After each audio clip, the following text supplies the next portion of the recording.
La première fois que j'ai lu ces messages à voix haute, je ne me tenais pas dans ma cuisine. J'étais debout, sous les lumières jaunes blafards de la salle des fêtes de la mairie de Saint-Étienne, tenant un dossier en carton rigide devant toute la famille de ma femme. La salle sentait le vieux café refroidi et la bière bon marché.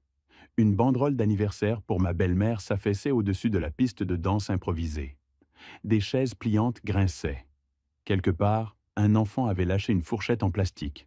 Et là, j'étais, Philippe, un homme de 58 ans, technicien en chauffage, qui lisait « Je n'arrête pas de penser à vendredi dernier dans ta voiture.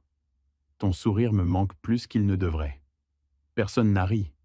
Valérie m'a fixé comme si j'avais arraché le toit du bâtiment. Son collègue, Mark Jensen, a essayé de disparaître dans sa chaise. Tous les regards se sont tournés de moi à eux, puis de nouveau sur moi. C'était la nuit où tout s'est dévoilé. Mais tout a commencé 2 semaines plus tôt, un mardi dans notre petite cuisine exiguë de la rue de la Paix. Tandis que j'étais penché sur une poêle d'escalope de porc, me demandant si j'avais mis trop d'huile, Valérie prenait sa douche. J'entendais l'eau couler dans le couloir. Les vieux tuyaux grinçaient comme toujours. La vapeur s'échappait par la porte ouverte de la salle de bain, portant avec elle le léger parfum sucré de son savon lilas jusque dans la cuisine.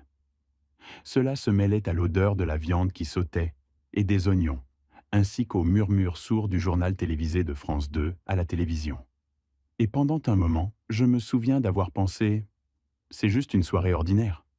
Puis son téléphone a vibré sur le comptoir de la cuisine. Il reposait à côté de la salière, écran vers le haut, dans une coque en faux cuir éraflé. À notre âge, la plupart des SMS viennent des enfants, des médecins ou des pharmacies. Je pensais que c'était notre fille à Lyon ou notre fils à Villeurbanne. L'écran s'est illuminé. Ton sourire me manque. J'ai essuyé mes doigts sur un torchon et j'ai ramassé le téléphone. Le ventilateur de la salle de bain bourdonnait. La douche continuait de couler. La vapeur se déroulait dans l'encadrement de la porte comme si rien n'était mal. J'ai tapé sur le message. « Ton sourire me manque », disait-il à nouveau avec un petit cœur à la fin. Le nom en haut était « Marc J. Travaille ». J'avais rencontré Marc une seule fois à une fête de Noël à la banque First River Credit Union où Valérie travaillait. Plus jeune que nous, poignée de main ferme, grand sourire, coupe de cheveux que vous payez trop cher. Il m'avait appelé « Monsieur », parlait des taux d'intérêt comme des scores de foot. Pour quelques secondes, j'ai essayé de lui donner une lecture généreuse. Peut-être que c'était une blague. Peut-être du badin au bureau. Peut-être que j'étais dramatique. Puis, le téléphone a vibré à nouveau. Je n'arrête pas de penser à vendredi dernier dans ta voiture. Vendredi soir, elle m'avait dit qu'elle restait tard pour clôturer les rapports de fin de mois. J'avais mangé du pain de viande réchauffé seul à la table et m'étais endormi dans mon fauteuil inclinable devant un film de Noël d'une chaîne française. Maintenant, mon estomac s'est noué si fort que cela m'a fait vaciller. Mes mains ont commencé à trembler. Pas de tremblement violent, juste une fine vibration comme lorsque vous essayez d'enfiler une aiguille et que vous réalisez que vous n'avez plus 30 ans. J'ai posé la spatule pour ne pas éclabouser l'huile chaude partout. La douleur est venue d'abord, aiguë et stupide. La colère est venue juste derrière. Je me voyais marcher dans le couloir, arracher la porte de la salle de bain, lui enfoncer le téléphone au visage, tandis que l'eau nous frappait tous les deux.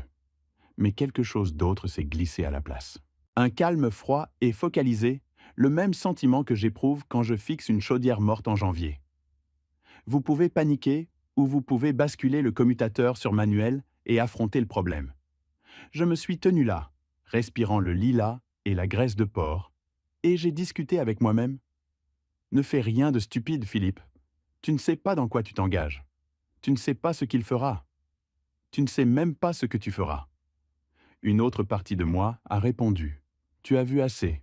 Mon pouce a glissé sur le clavier. J'ai relu le dernier message. Je n'arrête pas de penser à vendredi dernier dans ta voiture. Je lui ai répondu, prétendant être elle. Viens chez nous, ai-je tapé. Mon mari n'est pas à la maison aujourd'hui. J'ai maintenu mon doigt sur le bouton d'envoi. Si je l'envoyais, il n'y avait pas de retour.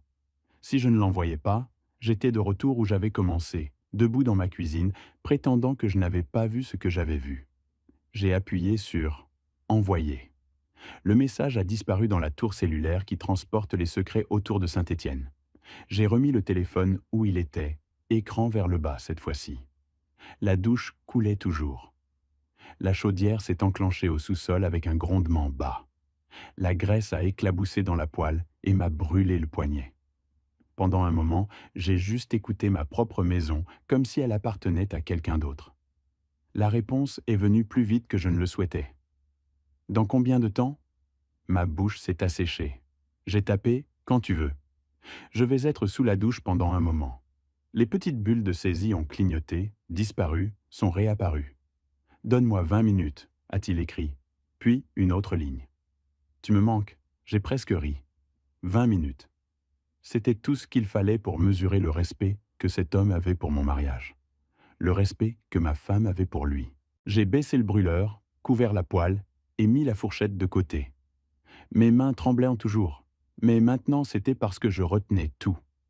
Chaque partie de moi voulait exploser, de lancer le téléphone dans l'évier, de frapper à la porte de la salle de bain et d'exiger des réponses avec du savon dans ses cheveux. Je ne l'ai pas fait. À la place, j'ai marché vers le salon, éteint la télévision et me suis tenu à la fenêtre de devant en regardant notre rue tranquille. Le ciel d'hiver au-dessus de Saint-Étienne était plat et gris. Un voisin déchargeait les courses de sa camionnette. Rien n'avait l'air différent. Et pourtant, tout avait changé. La douche s'est arrêtée. Les tuyaux ont grincé. Un moment plus tard, j'ai entendu la porte de la salle de bain s'ouvrir et les pieds nus de Valérie sur le tapis du couloir.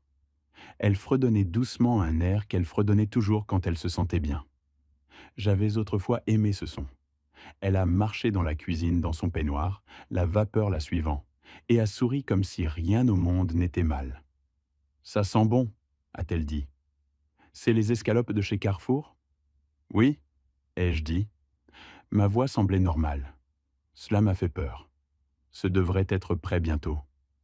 Elle m'a donné un baiser rapide et automatique sur la joue et a tendu la main vers son téléphone. J'ai regardé son visage quand l'écran s'est illuminé. J'ai vu la couleur s'échapper juste une teinte. Ses yeux se sont levés vers moi puis redescendus. Son pouce a commencé à se déplacer trop vite, comme si elle pouvait repousser tout le contenu dans l'obscurité si elle tapait juste assez vite. Avant que l'un de nous puisse parler, la sonnette a retenti. Le son a traversé mon corps comme un clou. Valérie s'est figée. Ses doigts se sont serrés autour du téléphone. Pour une seconde, elle avait l'air qu'elle pourrait être malade juste là sur le carrelage de la cuisine. « Je vais répondre », ai-je dit. J'ai à nouveau essuyé mes mains sur le torchon de cuisine, même si elles étaient sèches, et j'ai marché dans le couloir vers la porte d'entrée. Mon cœur battait assez fort pour faire mal. Je ne savais pas exactement ce que j'allais dire ou faire. Je savais seulement que je n'allais pas prétendre que cela ne s'était pas produit. J'ai mis ma main sur la poignée, j'ai respiré profondément, et j'ai ouvert la porte pour voir exactement qui manquait autant le sourire de ma femme pour se montrer à ma porte un mardi soir. Valérie se tenait derrière moi dans le couloir, figée dans son peignoir, dégoulinant d'eau sur le tapis.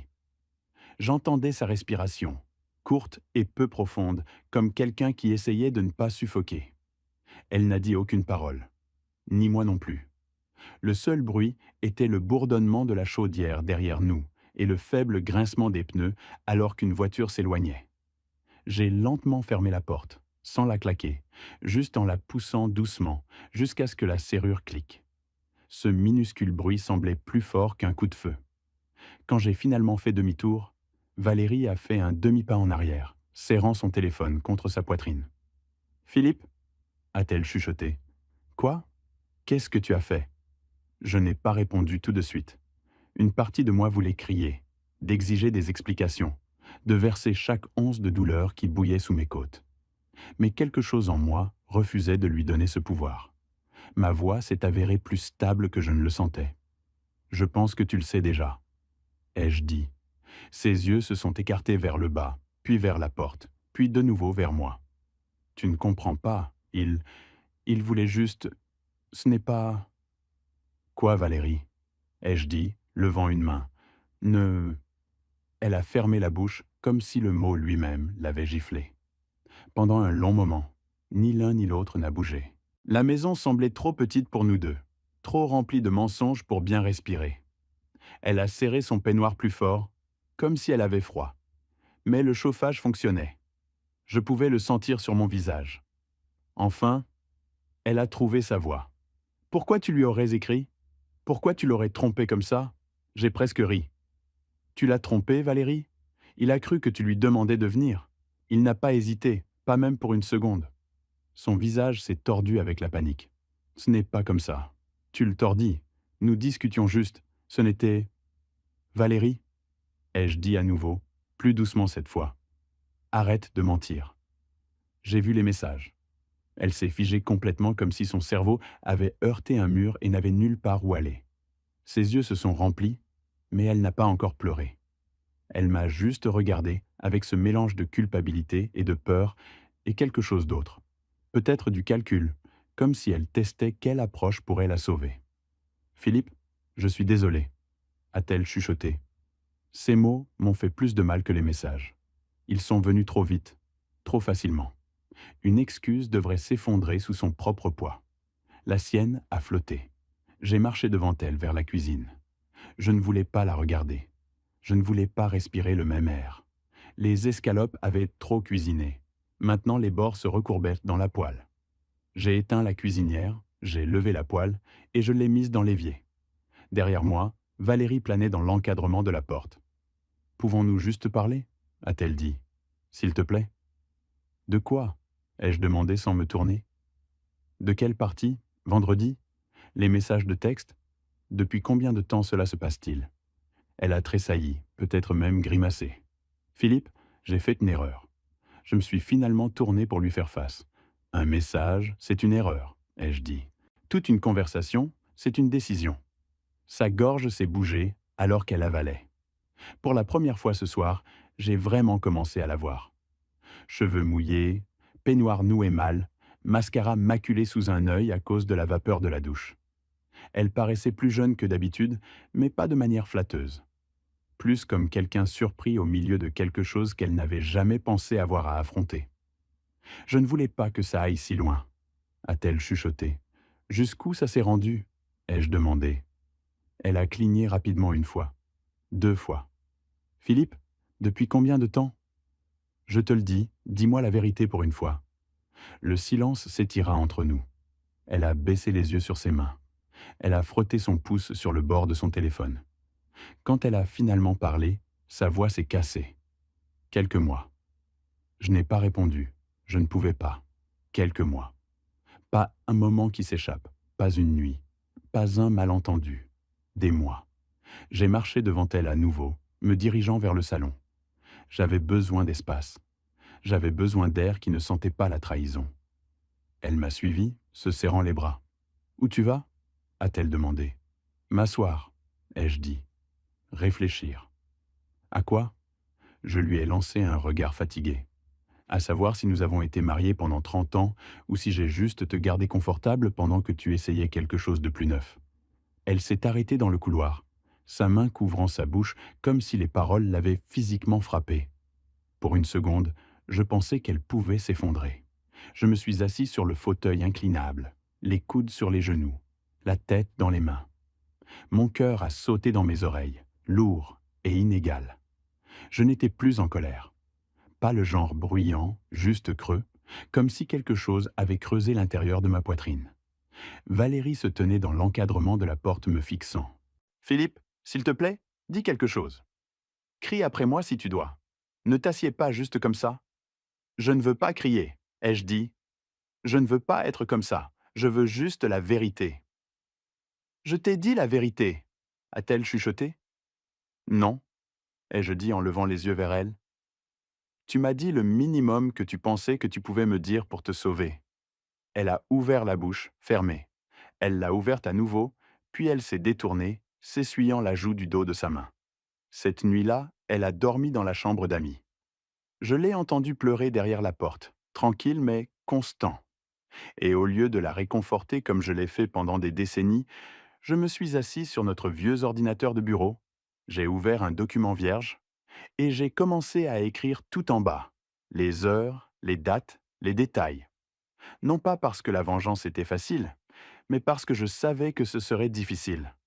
Je n'ai pas beaucoup dormi cette nuit-là. Chaque fois que j'ai fermé les yeux, j'ai revu ces messages. De petits morceaux brillants d'une vie que je ne savais pas que ma femme vivait. Vers 2 heures du matin, j'ai arrêté de prétendre et je suis allé m'asseoir à la table de la cuisine avec une tasse de vieux café que j'avais réchauffé au micro-ondes.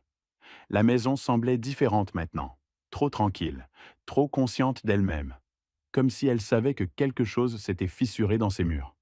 Vers 7 heures, Valérie est partie au travail sans dire grand-chose. Elle planait dans l'encadrement de la porte avant de partir, son sac à main suspendu à son épaule comme un poids. Pouvons-nous parler plus tard a-t-elle demandé, sa voix petite. Peut-être, ai-je dit. Elle est partie. La porte s'est fermée. Le silence qui a suivi semblait final. J'ai fixé l'ordinateur portable qu'elle avait laissé dans le salon. Il n'était pas verrouillé. Elle n'avait jamais eu besoin. Je ne voulais pas l'ouvrir. Je ne voulais pas être l'homme qui fouille dans les fichiers de sa femme comme un adolescent jaloux. Mais je n'allais pas non plus être l'homme qui a mis sa tête dans le sable. J'ai la portée à la table de la cuisine et j'ai ouvert le clavier. Pour un moment, tout ce que j'ai vu était son économiseur d'écran. Nos enfants à un lac dans le Wisconsin il y a 20 ans. 2 adolescents riants qui croient toujours que le mariage de leurs parents signifiait quelque chose de solide. J'ai cliqué dans son Gmail. Ils y étaient, des douzaines de messages, certains longs, certains courts, certains qui semblaient innocents. Mais sachant ce que je savais, chaque ligne semblait pointue. J'ai commencé à lire. Merci pour hier soir, j'en avais besoin. Je ne peux pas arrêter de penser à toi dans ce pull rouge. Tu avais l'air incroyable. J'aimerais que tu n'aies pas à rentrer si tôt. Et celle qui m'a coupé le souffle. Un jour, nous n'aurons pas à nous cacher. Un jour. Mon estomac s'est tordu. J'ai cliqué sur leur calendrier Google partagé. Les lundis marqués, fermeture des rapports en retard. Les mardis midi marqués, formation en équipe. Une poignée de samedis libellés, courses, ce que je voyais maintenant comme tout sauf ça. Chaque découverte était un coup de poing. Chaque horodatage, un battement de cœur disant « Tu n'étais pas fou. Tes instincts n'étaient pas erronés. Tu avais raison de ne pas faire confiance au silence. » Je me suis penché en arrière, fixant l'écran. La douleur et la colère ont tourbillonné ensemble, mais sous elle, quelque chose de plus régulier a commencé à se former. Un plan, pas par impulsion, pas par rage, mais d'un lieu de clarté froide. Je n'allais pas crier. Je n'allais pas la jeter dehors. Je n'allais pas me faire arrêter pour faire un choix stupide au cœur du moment. J'allais m'assurer que la vérité se révèle d'une manière que personne ne pouvait tourner. Mais d'abord, j'avais besoin de conseils. J'ai conduit au centre-ville pour voir un avocat, maîtresse Evelyne Mercier, avocate spécialiste en droit de la famille. Un petit bureau de briques près du palais de justice de Saint-Étienne. Sa réceptionniste, une femme dans ses années 60 avec des lunettes de lecture sur une chaîne en argent, m'a donné un regard sympathique alors qu'elle me tendait un presse-papier. Maîtresse Mercier elle-même était calme et directe. « Prenez votre temps », a-t-elle dit. « Dites-moi ce que vous avez découvert. » Je lui ai tout dit, les messages, la douche, la sonnette, l'expression sur le visage de Valérie. Maîtresse Mercier a écouté sans broncher, acquiesçant lentement comme si elle avait entendu une version de cette histoire plus de fois qu'elle ne l'aurait souhaité. Quand j'ai terminé, elle a croisé ses mains. « Philippe, je sais que vous souffrez, mais vous pensez clairement, et c'est bon. Vous devez rester de cette façon. » J'ai acquiescé. « Vous avez besoin de documentation, » a-t-elle dit. « Des captures d'écran, des emails, des dates, tout ce qui établit un schéma. Ne le confrontez plus. Ne menacez personne. Ne faites pas de scène. Collectez juste la vérité. C'est tout. » « C'est tout ?» ai-je demandé. « Collecte seulement ?» a-t-elle répété. Puis décidez de quoi votre vie doit ressembler. Ces paroles m'ont accompagné pendant tout le trajet de retour. À mon retour sur l'allée de la rue de la Paix, une idée s'était formée. Quelque chose de pointu, mais légal. Douloureux, mais honnête. Pas une vengeance pour le bien de la cruauté. Une vengeance pour le bien de la clarté. La mère de Valérie, Carole, célébrait ses 70 ans dans 2 semaines. Sa fête d'anniversaire serait à la salle des fêtes de Saint-Étienne. Toute la famille serait là. Certains des collègues de Valérie aussi. Leurs pasteurs, des amis de l'Église, des gens qui nous connaissaient depuis des décennies. Valérie voulait que tout soit parfait ce soir-là. Tout ce que j'avais l'intention de faire était de montrer ce qui était déjà vrai. Mais même si le plan s'est installé dans mon esprit, je me sentais coupable, lourd, comme si je trahissais quelque chose de sacré en seulement le considérer. Puis je me suis souvenu des messages, des entrées du calendrier, de la façon dont Valérie avait menti avec un visage droit pendant des mois. Si elle était disposée à risquer notre mariage en secret, alors j'avais le droit de terminer le secret. J'ai passé le jour suivant à tout collecter soigneusement. Je n'ai pas seulement imprimé des captures d'écran, je les ai arrangées comme un rapport professionnel. La date en haut, le contexte en dessous, les marges propres, les coupures droites. Mes mains n'ont tremblé qu'une fois. Et même alors, je les ai forcées à se tenir fermement. Vers minuit, j'ai glissé la dernière page dans un dossier en carton simple. Pas d'étiquette, pas de décoration. Simple, direct, tout comme la vérité elle-même. Mais cela ne veut pas dire que c'était facile. Je me suis assis à la table avec le dossier devant moi, le fixant comme s'il était une arme chargée. Une partie de moi voulait le repousser dans un tiroir, le brûler, prétendre que rien de tout cela ne se passait, prétendre que la trahison n'était pas réelle. Mais la vérité était restée lourde dans ma poitrine. Quand Valérie est rentrée du travail ce soir-là, elle s'est tenue dans l'encadrement de la porte comme si elle avait peur d'entrer dans notre propre maison. Philippe, a-t-elle dit doucement, pouvons-nous parler? Je l'ai regardée, vraiment regardée. La femme que j'avais construit une vie avec. La femme qui serrait une fois ma main aux pièces de théâtre scolaires de nos enfants. La femme qui, quelque part le long du chemin, oubliait que j'étais suffisant. Pas maintenant, ai-je dit. Pour un moment, elle a semblé soulagée, comme si pas maintenant signifiait peut-être plus tard. Peut-être que je te pardonnerai. Elle ne savait pas ce qui était assis sur la table entre nous. Et elle ne savait pas à quel point j'ai dû m'approcher dans ce moment de jeter tout le plan loin, de la laisser se radoucir, de me laisser croire que nous pourrions rapiécer des trous aussi profonds. Mais je ne l'ai pas fait parce que, au fond, je savais quelque chose. Recommencer allait être difficile, mais rester aurait été plus difficile. Je ne m'attendais pas à ce que la salle des fêtes soit aussi petite. Sur le trajet, je me disais constamment que j'étais prêt. J'avais le dossier coincé sous mon bras, ma chemise repassée, ma respiration régulière. Mais la seconde où je suis entré dans l'air chaud et bruyant et chili de la salle des fêtes de la mairie de Saint-Étienne, une vague de doute m'a frappé si fort que j'ai presque fait demi-tour et j'ai marché de retour à ma camionnette. Les gens étaient là partout. Les enfants courant entre les chaises pliantes, les hommes en casquette de vétérans se tenant autour des plats cuisinés, les femmes arrangeant les nappes en plastique et les assiettes en papier. Quelqu'un avait mis un gâteau énorme avec Joyeux 70e anniversaire Carole en glaçage rose. Ce n'était pas une foule sans visage. C'étaient des gens qui connaissaient Valérie et moi pendant 30 ans. Des gens qui nous envoyaient des plats cuisinés quand notre fils s'était cassé la jambe. Des gens qui nous embrassaient à l'église. Des gens qui pensaient que nous étions solides. Et soudain, j'ai senti comme un intrus dans ma propre vie. Valérie m'a vu entrer et s'est arrêtée à mi-pas comme si son cerveau ne savait pas comment me traiter. Son sourire s'est fliqueré, poli et cassant. Philippe, a-t-elle dit, lissant sa robe. Tu l'as fait. Oui, ai-je dit. Je ne voulais pas manquer la grande nuit de Carole. Ses yeux ont brièvement baissé vers le dossier en carton. Elle a pâli juste un peu. Pas assez pour que quelqu'un d'autre le remarque, mais je l'ai vu. Philippe, peut-être que nous devrions... Plus tard, ai-je dit. C'est la nuit de ta mère. Ne faisons pas de scène. C'était la vérité et aussi pas la vérité. Je n'étais pas venu ici pour causer du chaos. Je suis venu ici parce que le chaos avait déjà vécu dans ma maison pendant des mois et il était temps que tout le monde le voie. Mais cela ne veut pas dire que je n'avais pas peur. J'ai participé au bord de la pièce, regardant les gens rire et discuter. Les tasses en papier remplies de bière ou de punch faible. Les lumières fluorescentes bourdonnent. Le drapeau américain dans le coin s'est affaissé sur le podium en bois. La marmite sentait comme du chili, de la saucisse fumée et du vieux café brûlé dans le fond d'une cafetière percolateur. Mes paumes transpiraient. Mon battement cardiaque frappait contre mes côtes dans un rythme rapide et inégal. Qu'est-ce que tu fais, Philippe? Une voix dans ma tête a chuchoté. Ce n'est pas toi. Tu n'humilies pas les gens. Tu ne traînes pas les affaires privées en public. Peut-être qu'il avait raison. Peut-être que je devais avoir retiré Valérie à part, lui donner le dossier et partir. Pas de spectacle, pas d'audience, juste une rupture propre. Puis je l'ai vu.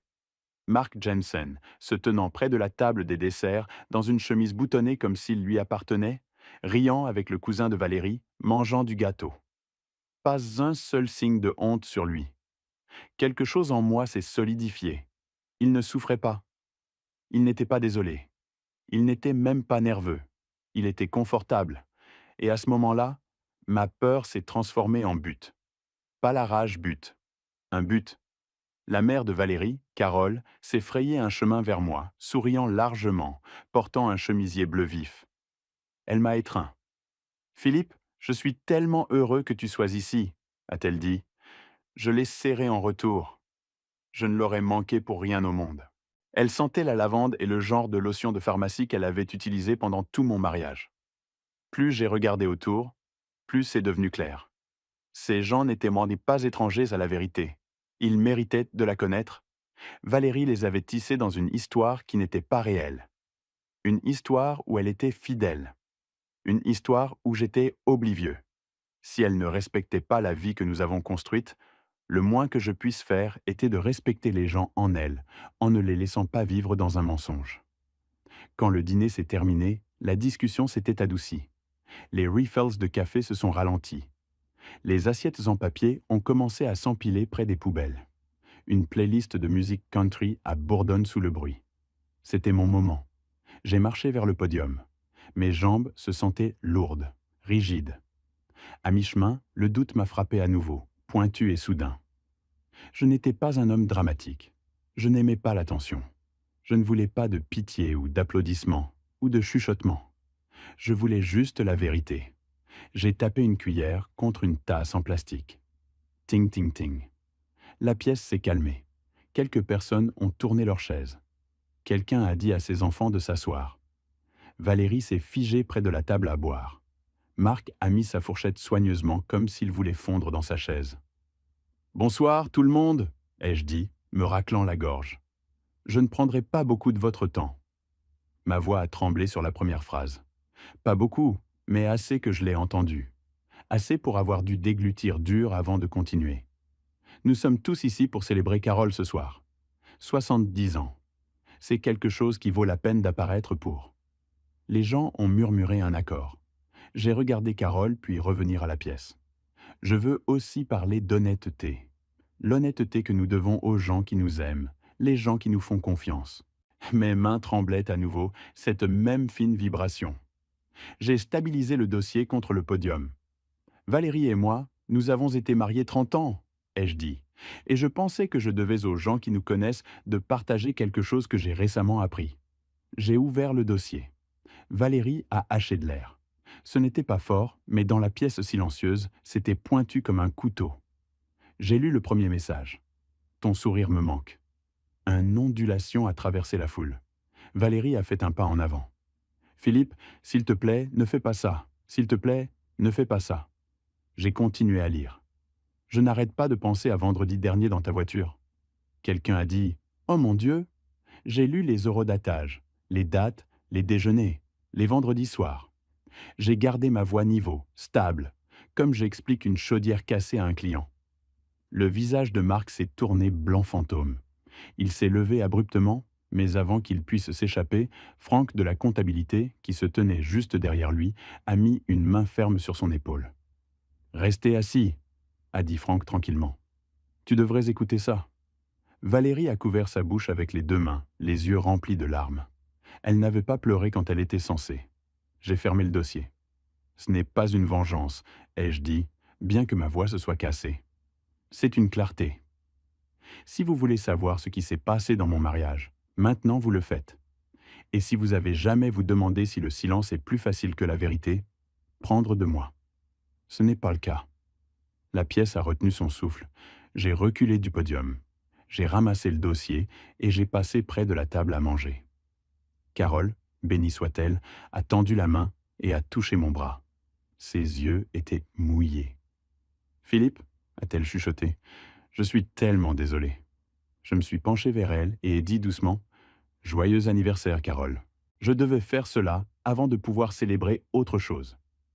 Puis j'ai marché hors de la salle des fêtes dans la froide nuit d'hiver de Saint-Étienne, mon souffle se brouillant l'air, mes mains tremblant toujours, mais pour la première fois en moi, mon cœur régulier. Je me suis assis dans mon camion à l'extérieur de la salle des fêtes pendant un long moment, avec le moteur éteint, regardant mon souffle se brouiller le pare-brise.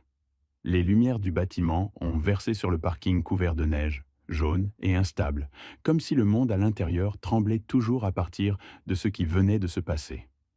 Mes mains ne tremblaient plus.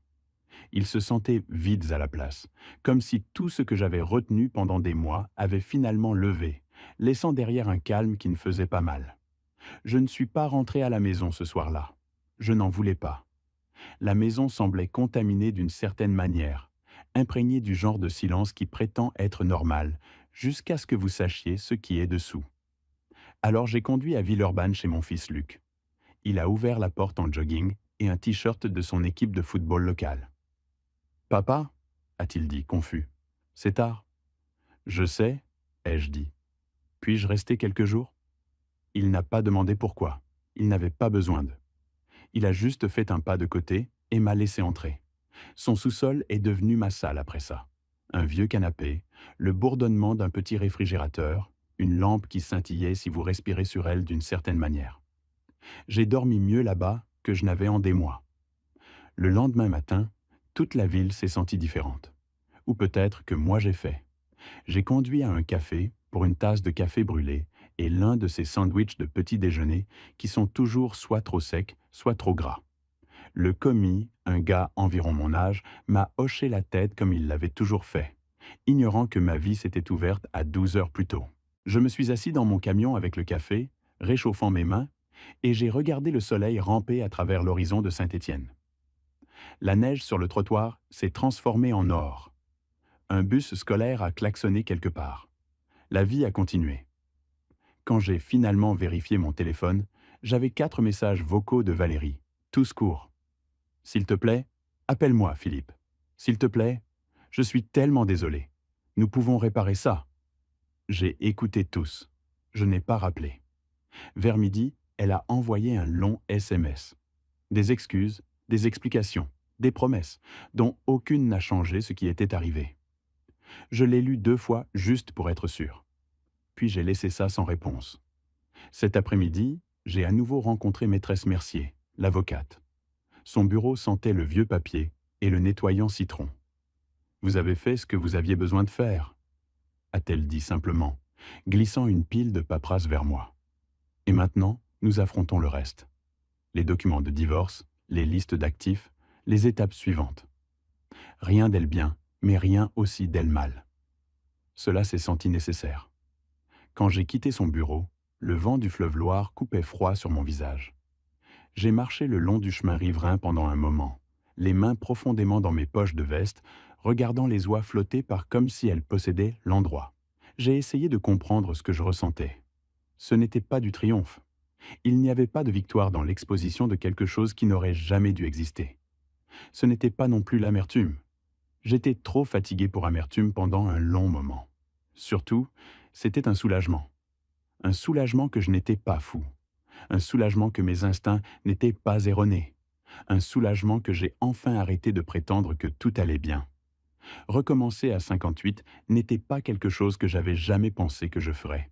Quand vous êtes jeune, vous supposez que les gros chagrins arrivent tôt.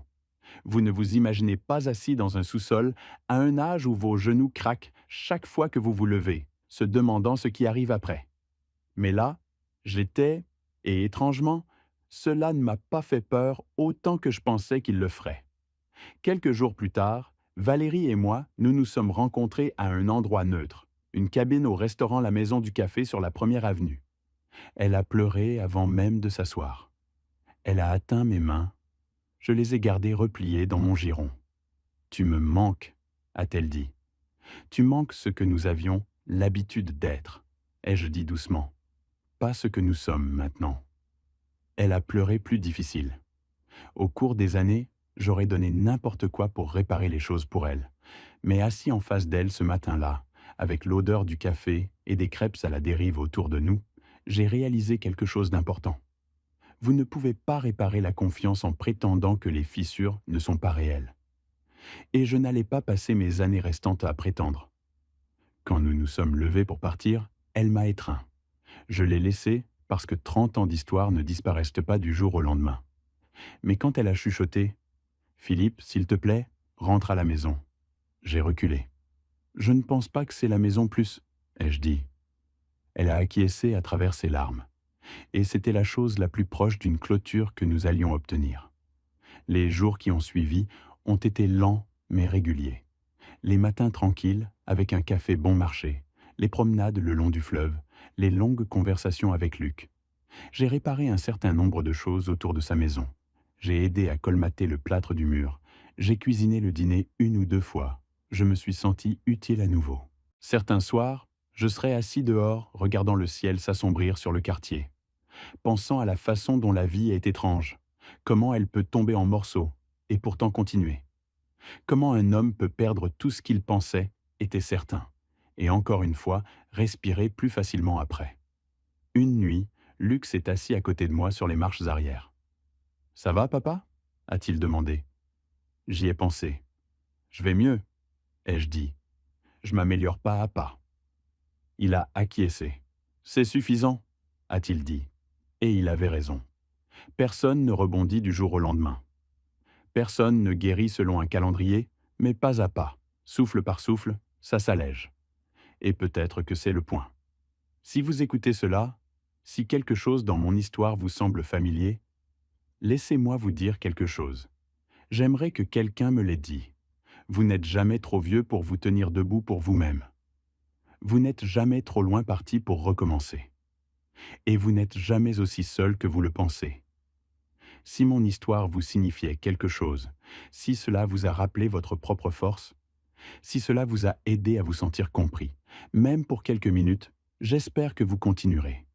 Je partage des histoires comme celle-ci parce que nous, les gens de notre âge, méritons d'être entendus aussi.